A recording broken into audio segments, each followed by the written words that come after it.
Баршаңызға сәлем. Бүгін осындай үй жағдайында сочный болып шығатын өте жұмсақ котлеттерді жасайтын боламыз, және де ең бастысы 15-20 минутта жасаймыз. Ең алдымен котлеттеріміз жұмсақ болу үшін пияздарымызды міндетті түрде блендерден өткізіп аламыз. 2 тілім нанды сүтке жібітеміз. Ыдысымызға 500 грамм фарш саламыз.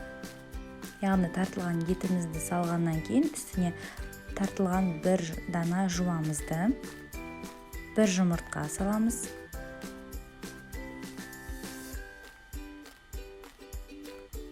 Нанымызды сүттен сығып, осы фаршымызға саламыз.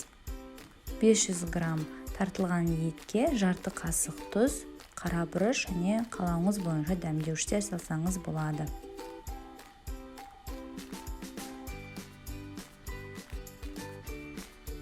Котлеттерді өзіміздің үйімізге жасағандықтан мен ешқандай қолғапсыз жасаймын.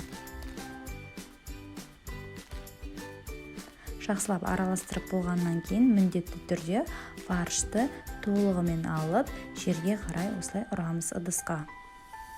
Бірнеше рет осылай ұрғаннан кейін фаршымыз жақсылап бірігіп, котлеттеріміз әдемі шығатын болады.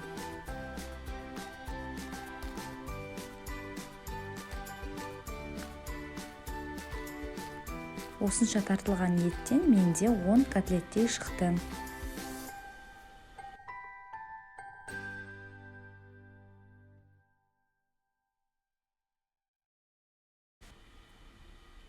Май шашырамас үшін табаға осындай пергамент салдым. Пергаменттің арқасында котлетті қорған кезде майлардың ешқайсысы шашырамай, котлеттердің асты күймей балғын болып шықты. Дәл осы рецептпен сіздер де жасап көріңіздер, міндетті түрде жақсы шығатынына сенемін. Егер ұнаса лайк басып қойыңыздар, сау болыңыздар.